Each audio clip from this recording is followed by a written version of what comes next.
Bonjour à tous, bienvenue sur AZM6, donc pour répondre à la question qui m'est posée par Birdie au sujet d'une pomme qui tombe sur le sol. Et donc il a utilisé le système de physique et quand la pomme arrive au sol, d'abord elle n'arrive pas au sol. Donc ça c'est un problème de réglage Birdie, mais bon je vais pas utiliser ce système-là. Je vais te faire voir une autre façon de faire pour arriver à faire ça. Ce que tu vois là, hein. D'ailleurs là peut-être dans le rebond je suis peut-être un petit peu trop fort, mais bon. Euh, qui sera donc mieux que le système des physiques. Alors des physiques, le truc, si ça se désagrège, peut-être, je pense. Alors j'ai pas ton fichier, Birdie, bonjour déjà. J'ai pas ton fichier, mais je pense que tu devrais faire un contrôle A sur ta pomme pour qu'elle se désagrège pas, hein. Je pense que c'est ça, donc apparemment, elle est constituée, ta pomme, de plusieurs objets, ce qui fait que quand elle arrive au sol, avec les physiques, ben, tout tombe, quoi. Voilà, c'est le but d'ailleurs, hein, des physiques, hein, c'est de casser des choses, hein. Donc je vais te faire avoir une autre façon de procéder. Avec ici, donc on utilisera ici l'éditeur de graphes, hein, pour pouvoir voir comment tu peux faire. C'est pas très compliqué, hein. Et puis ici, en cliquant, en mettant son curseur dans la timeline, lorsque tu cliques sur le T, tu ouvres cette petite liste déroulante là, et donc tu as la possibilité de choisir rebond, élastique. Donc si choisissais élastique, tu vois, j'aurais une autre configuration. En arrière, ben, je vais avoir ça tombe, puis ça revient. On a une espèce de, voilà, ça passe, c'est un peu comme si le sol devenait souple. Voilà, et puis constante, ben là ça tombe d'un seul coup. J'ai plusieurs, donc linéaires, ça tombe, bim, et voilà. Il n'y a rien qui se passe de particulier, il n'y a pas de rebond. Et si je mets un rebond, et ben voilà, ça me donne ça. Voilà, j'ai un rebond. Et je peux modifier éventuellement la longueur du rebond à partir de cette fenêtre là. D'ailleurs, il y a plein. Alors il y a longtemps que je n'ai pas utilisé, hein, parce que moi j'ai donné j'ai fait des tutos ici sur cette fonction ici, éditeur de graphes, sur des anciennes versions de Blender. Sur les nouvelles, j'ai pas retravaillé dessus, donc il va falloir que je retravaille dessus. Mais je vais quand même te faire donc cette démonstration, Birdie, pour ta pomme. Alors, je repasse sur la version 2.90 de Blender. Voilà, on est sur la version de 2.90, c'est ça. Donc première chose, je vais ajouter un objet comme si c'était une pomme. Donc on va faire comme si on avait une pomme, hein. Voilà, je ne vais pas modéliser une pomme. Sphère, voilà. Je la mets donc GZ au niveau de l'axe X, ici, là. Je rajoute également un plan qui va me servir de sol, là. Surface, hop là. Bon, je remets mon curseur au centre et puis la sélection là. Je disais surface, voilà. Donc j'ai ma sphère ici, je vais la mettre en hauteur. Je vais déjà peut-être faire comme s'il y avait des feuilles, hein. Je sélectionne ici des faces, voilà. Alt E, je vais extruder au normal, voilà. Comme ça, on imagine que ça, c'est des feuilles, et même qu'il y aurait éventuellement surface, extrude, G, allez, on dira que ça c'est la queue de la pomme, hein. Voilà, alors donc moi j'utilise simplement la programmation ici de la timeline pour faire ça. Je vais donc mettre ma pomme en hauteur, GZ, comme ceci. Donc tu as un texte, tu as la pomme qui tombe, donc voilà, je simule que la pomme évidemment. Mais tu pourras faire la même chose avec le texte, hein. Et puis avec un bruitage, ça fait vraiment sympa. Donc ensuite, une fois que j'ai fait ça, je vais enclencher ici l'enregistrement. Comme un magnétoscope, exactement pareil, hein. Tout ce qu'il y a là, c'est exactement comme un magnétoscope, c'est pareil. Donc ici, j'enclenche l'enregistrement. Puis ici, je clique sur l'outil ici de déplacement pour enclencher une image clé. Donc image de départ, un clic gauche, première image. Première image, c'est ça. Ensuite, je déplace 25 images par exemple. On imagine que je veuille que ma pomme tombe en une seconde. Donc une seconde, 25 images par seconde. Voilà, je la mets donc ma pomme. Ensuite, directement, je la déplace et je viens la mettre sur le sol, ici. Là. Donc ce que j'obtiens lorsque je vais faire la lecture, donc je vais baisser la fin de la vidéo, hein, donc là ça me permet de réduire le temps de la vidéo. Là, lorsque j'enclenche la lecture, on voit donc ma pomme qui tombe, qui s'arrête au niveau du sol. Donc ta pomme, au fait, ici quand tu as utilisé les physiques, si elle n'était pas au bon niveau, c'est simplement un problème de réglage. Hein.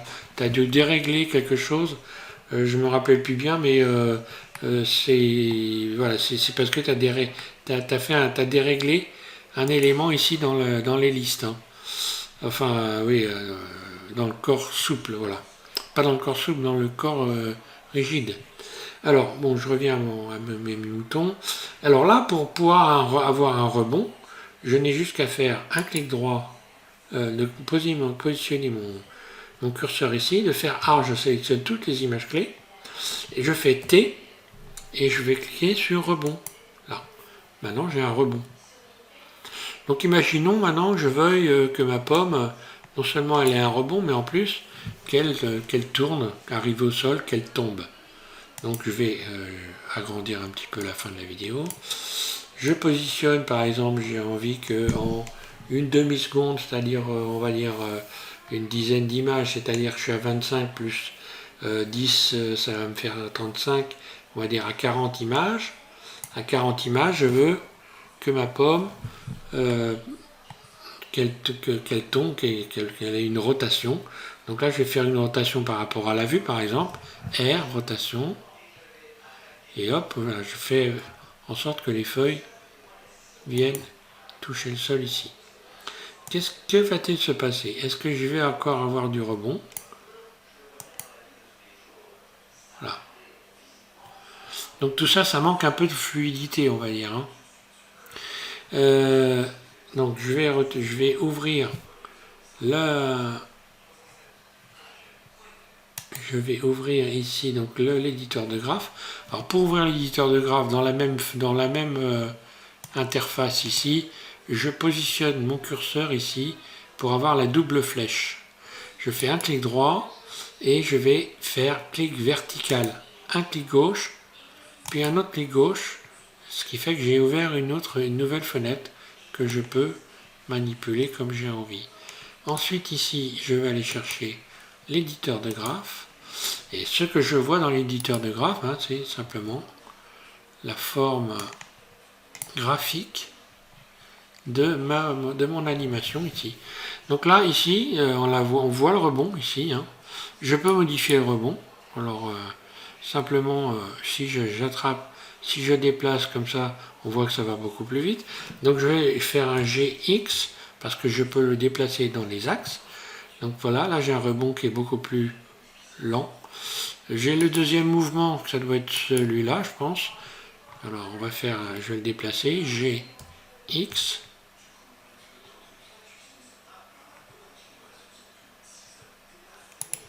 Je vais agrandir un petit peu le temps ici, voilà. GX. C'est pas celui-là. La deuxième clé, si, pourtant c'est celle-là. Voilà. Je sélectionne ici. GX. Voilà. Comme ça, j'ai un mouvement qui est un peu plus fluide. Parce que si je fais ça, ça va d'un seul coup, c'est pas bon. Là, je pourrais sélectionner C, ça en plus, puis faire un GX, je reviens en arrière. Voilà, j'ai un mouvement plus rapide dans la descente. Donc après, il faut s'amuser avec tout ça. GZ, je remonte ici. Hein. Alors là...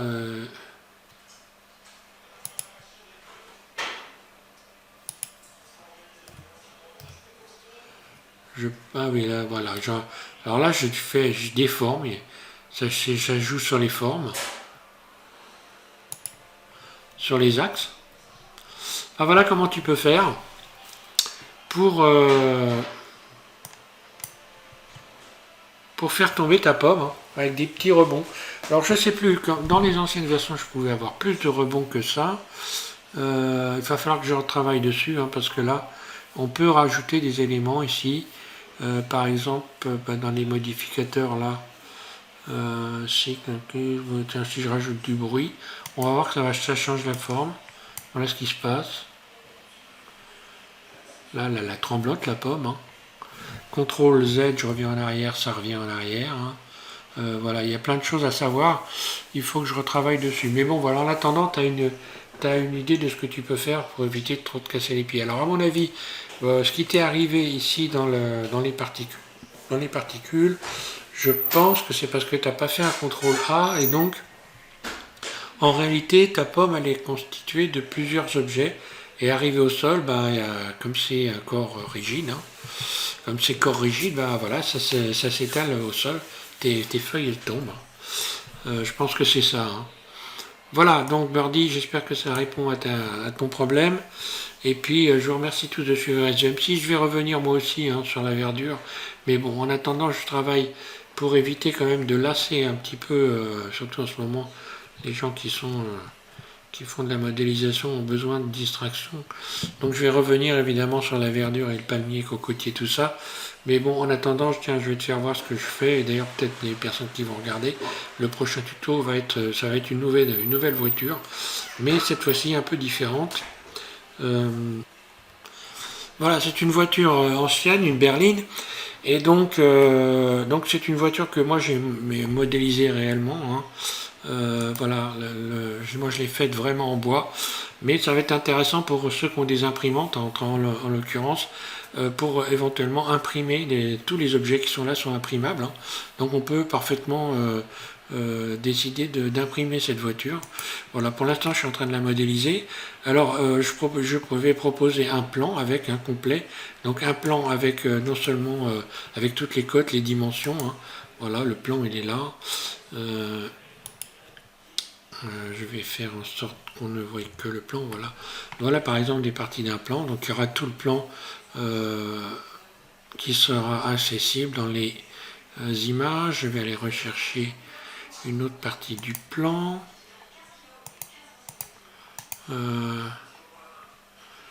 Où sont mes images là? Voilà.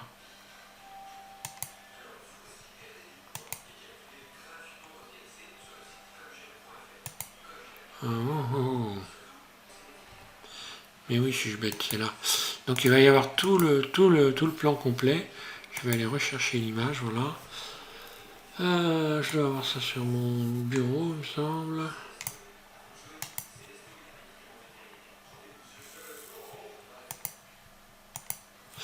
Voilà, donc tout le plan de construction. Bon, par exemple, on prend celle-là. Hein. Je prends celle-là, voilà, la capote, etc. Il y a les cotes, hein. Toutes les dimensions. Il y a également, on va voir qu'il y a une planche complète ici. Hein.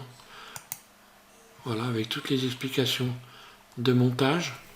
Donc on voit qu'on peut modéliser les pièces les unes après les autres et puis ensuite bien les imprimer dans une... et puis voilà, il y a donc tout le... Voilà, tout est là, bien clair, avec un plan, des nomenclatures, etc. Donc ça va être pour le prochain tuto. Donc Birdie, je sais pas si tu vas faire ça, mais bon, ça peut être intéressant pour toi qui as besoin d'apprendre, de travailler aussi sur des choses un peu différentes. Hein. Pour donc hop là. Là je vais cacher je vais revenir sur ma voiture. Là. Et voilà ce que ça donne. J'ai ça le plongeur caché. Voilà ce que ça va donner, donc avec les roues, etc. Tout ça, hein. Et tout ça, ça peut s'imprimer, parce que les dimensions permettent l'impression, hein, étant donné que tout est après c'est à coller, hein, mais voilà. Donc merci à tous de suivre SVM6, et puis Birdie, je te souhaite de bien t'amuser, une bonne soirée, parce que pour toi ça va être la soirée, et puis je te dis à plus, voilà.